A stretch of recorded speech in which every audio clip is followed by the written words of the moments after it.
కూడా జక్కయ్య అంటున్నాడు లేచి ఒకటి అయ్యా నేను ఎవరి దగ్గర అన్యాయంగా తీసుకున్నాను ఒకదానికి 4 వంతులు ఇచ్చేస్తాను. ఎప్పుడైతే చెప్పడం మాత్రమే కాదు ఇచ్చేసాడో అప్పుడు యేసే చెప్తున్న మాట ఏంటంటే, అందుకు యేసు ఇతడును అబ్రహాము కుమారుడే, ఎందుకనగా నేడు ఈ ఇంటికి రక్షణ వచ్చి ఉన్నది. చప్పట్ల కొడుతూ ప్రభుని స్తుతిద్దాం. కొట్టాలి గట్టిగా, చప్పట్లు కొట్టాలి.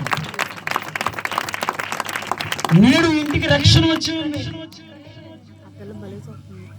చూడండి, శాపాన్ని రక్షణ ద్వారా శపించబడిన మనుషులను, శపించబడిన ఎరుకో పట్టణాన్ని, మొట్టమొదటిగా ఎరుకో పట్టణం శపించబడిన పట్టణంలో మొట్టమొదటిగా రక్షణ పొందిన వ్యక్తి ఎవరంటే జక్కయ్య. ఈ రాత్రి కూడా పిల్లరా, ఒకవేళ నా తలరాతి ఇంతే, ఈ బాధలు ఇంతే, ఈ పరిస్థితులు ఇంతే, నా ఫ్యామిలీ డిస్టర్బెన్స్ అయ్యింది, ఎంత కష్టపడుతున్నా ప్రతిఫలం లేదు, ఏమండి ఎంత సంపాదిస్తున్నా ఏమండి మనశ్శాంతి లేదు, పిల్లల పరిస్థితి అయోమయంగా ఉంది, భవిష్యత్తు ఆందోళనకరంగా ఉంది, కుమారుల పరిస్థితి ఇలా ఉంది, కుమార్తె జీవితం ఏంటి ఇలా ఉంది, నేను చేస్తున్న పనిలో ప్రతిఫలం లేదు అని చెప్పి సతమతమవుతూ శపించబడిన అనుభవాల్లో ఉంటూ ఈ రాత్రి ఈ యొక్క ప్రార్థన కొడుకు నువ్వు వచ్చావేమో, దేవుడు నీతో మాట్లాడుతున్నాడు. జక్కయ్య ఉన్న ఆ పట్టణాన్ని, జక్కయ్య జీవితంలో ఉన్న శాపాన్ని విమోచించిన దేవుడు ఈ రాత్రి నీ జీవితంలో కూడా గొప్ప కార్యాన్ని ప్రభు జరిగించునుగా. సమస్త శాపం నుంచి యేసుక్రీస్తు ప్రభువు విడుదల చేయగలిగిన వాడు. ఆ శాపాన్ని తొలగించి వాళ్ళంటే దీనులను రక్షణతో అలంకరించాడండి.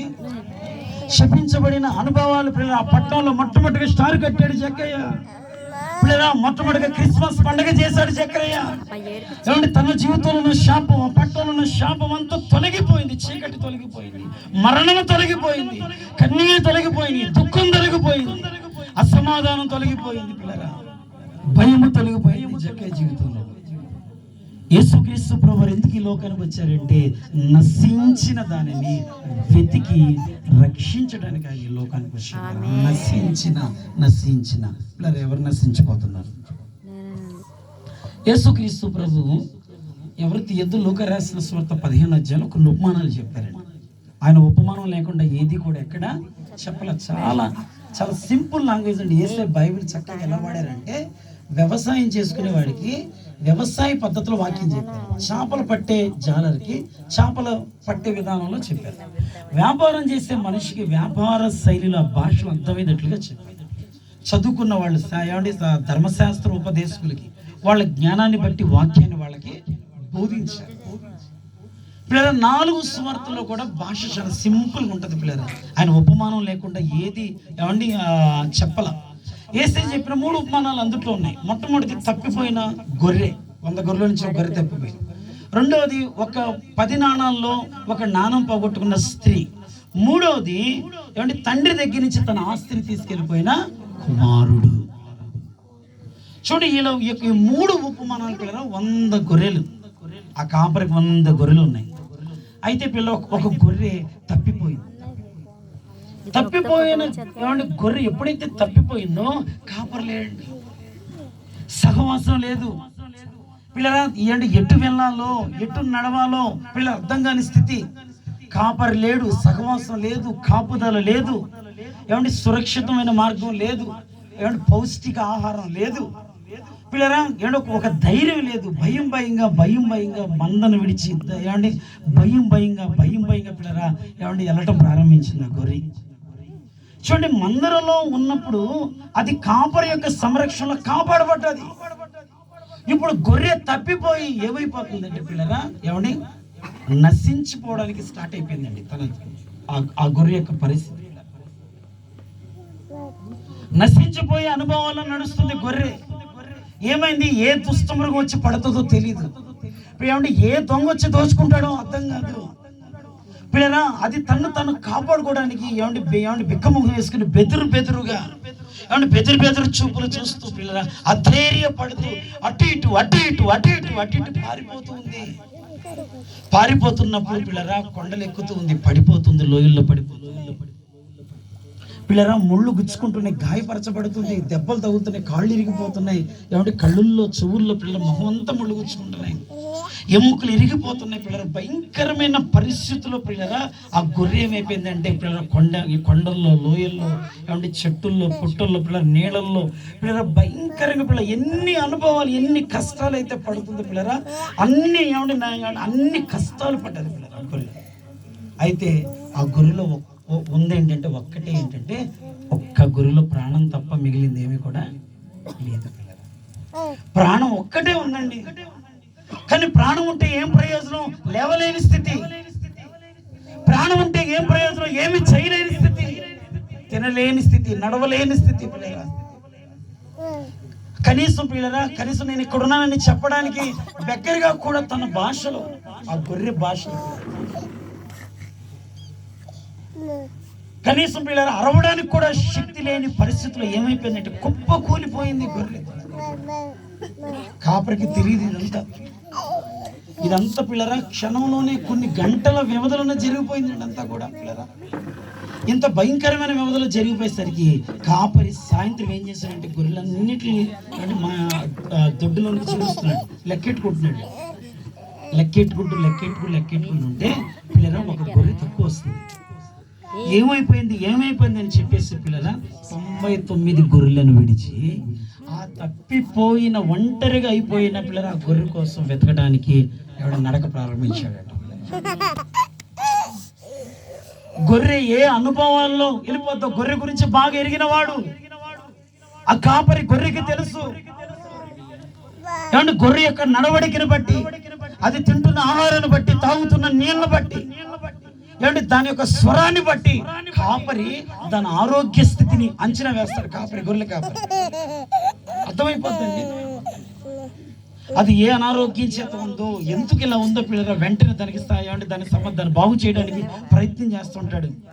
ఏమంటే గొర్రె యొక్క నాడి ఏమండి కాపరికి తెలుసు కనుక దాని యొక్క పరిస్థితిని బట్టి నెత్తుకుంటూ పిల్లరా గొర్రె ఏ అనుభవాల్లో నడిచి భయంకర గాయపరచబడ్డదో, తప్పిపోయిందో, కాపరి కూడా గొర్రె ఏ మార్గంలో వెళ్తుందో అదే మార్గంలో కొండవెక్కాడు, లోయ దిగాడు, పిల్లల నీళ్ళల్లో నడిచాడు. కాపరి కూడా గొర్రెకు ఎటువంటి అయితే దెబ్బలైతే తగిలినాయో కాపరి కూడా అదే దెబ్బలు తగిలినాడు. గొర్రెకి ఎన్ని దెబ్బలైతే తగిలినాయో కాపరికి కూడా అన్ని దెబ్బలే తగిలినాయి. గొర్రె ఎంత నిస్సహాయ స్థితిలో ఉందో కాపరి కూడా అటువంటి నిస్సహాయ స్థితిలో మారిపోయాడు. చూడండి, ఆ గొర్రె ఎవరో కాదు, ఈ రోజు ఈ వాక్యం వింటున్న మనమే.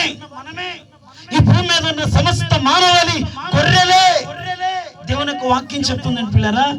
మనం అందరం మనం అందరం గొర్రెల వలె, మనం అందరం అంటే గొర్రెల వలె త్రోతరిపోయాం. యెషయా 53 మనం అందరం గొర్రె వలె త్రోతరిపోయాం. మనలో ప్రతివాడు తనకి ఇష్టమైన త్రోవకు తొలిగేను. చూడండి, మనకి ఏమంటే దేవుని యొక్క చిత్తాన్ని విడిచిపెట్టి దేవునికి ఇష్టమేంటో తెలియక మన ఇష్ట ప్రకారంగా మనం నడటం ద్వారా మన జీవితంలో నష్టం కలుగుతుంది. మన ఇష్టం మన జీవితానికి నష్టాన్ని తీసుకొస్తుంది. భయంకరమైన పరిస్థితుల్లోకి వెళ్ళిపోతున్నాం. చూడండి, గొర్రెకి ఎంత నిస్సాయ స్థితిలో అయితే వెళ్ళిపోయింది, ఎన్ని గాయాలు అయితే అయిపడ్డారో కాపరి కూడా అన్ని గాయాలే అయినా సరే తను తాను తేరుకుని, చూడండి, మోయలేని భారం సిలువను పిల్లరా, తప్పిపోయిన నీ కొరకు నా కొరకు ఆయన సన్నిధిలో నుంచి, సహవాసం నుంచి, ఆయన ప్రేమలో నుంచి, ఆయన చిత్తంలో నుంచి, ఆయన ఆశీర్వాదంలో నుంచి తప్పిపోయిన మన కొరకు పిల్లరా.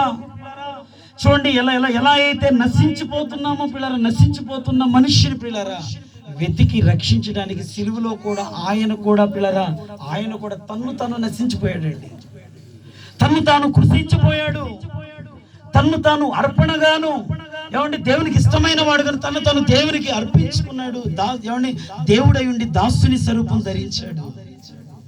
ఏమంటే రుక్తిని గాను, ఏమంటే దరిద్రుని గాను ఈ లోకంలోనికి ఆయన యేసుక్రీస్తు ప్రభువు వచ్చారండి. ఆయన ఆ కాపరికి గొర్రె కనపడగానే పిల్లరా, ఏమంటే మామూలుగా పిల్లరా ఒకవేళ పిల్లరా ఆ కాపరికి రకరకాల ప్రశ్నలు రావచ్చు, కానీ కాపరికి రాలేదు పిల్లరా. దాన్ని చూడగానే ఏం పుట్టిందంటే కలగదండి, వాళ్ళకి అసలు జాలి కలగదు. ఎందుకంటే వాళ్ళు అర్థం చేసుకోరు వాళ్ళ పరిస్థితులు పిల్లరా, ఎవరి కష్టం వాళ్ళది, ఎవరి జీవితం వాళ్ళది. మన యందు జాలి పడేవారు ఎవరైనా ఉన్నారు అంటే మనం ఆరాధిస్తున్న మన ప్రభు అయిన యేసుక్రీస్తు ప్రభు. ఆయన మన యందు జాలి పడ్డాడు. నీకు బాగానే జరిగిందన్నారు.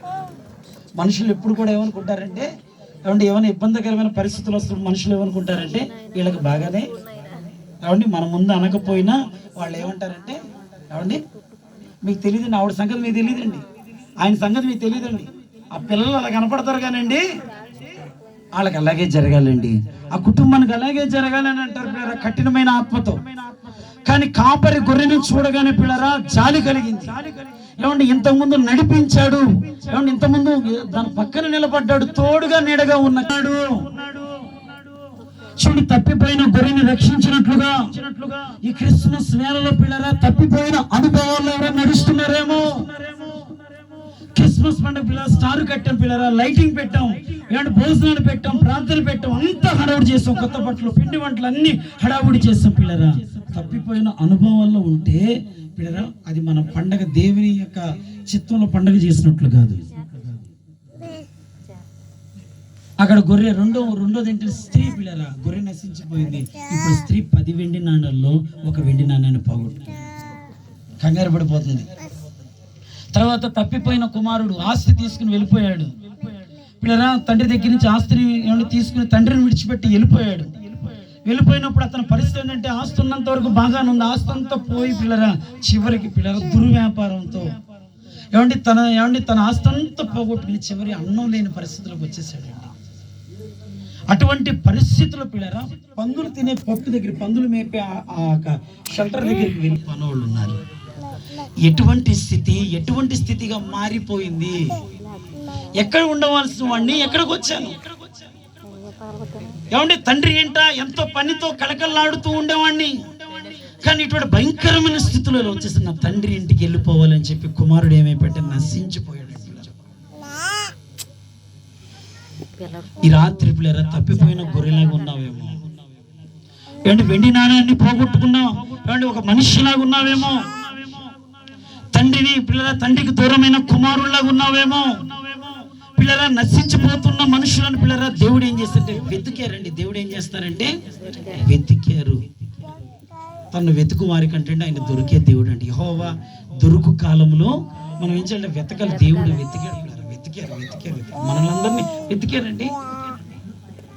ఒక్కొక్కసారి ఇంత గొప్ప రక్షణ దేవుడు మనకి ఇచ్చారు. రక్షణ అనేది గొప్పదండి. ఇంత గొప్ప రక్షణ దేవుడు మనకి ఇచ్చారండి. అసలు పిల్లలు ఒక్కొక్కసారి ఆలోచన చేస్తే అసలు మనం ఎవరు, మన మూలం ఎప్పుడు మర్చిపోకూడదు.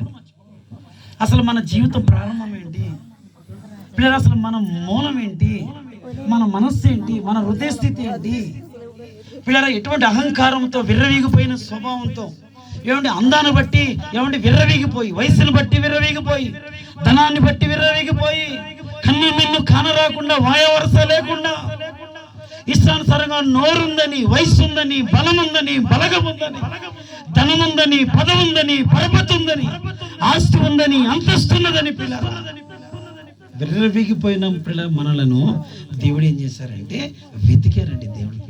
దేవుడు ఏం చేశారు, వెతికారు. ఒకసారి ఇలాగే ఒక టాపిక్ వెతికారే టాపిక్ చెప్తారంటే, ఒక ఆవిడ పిల్లరా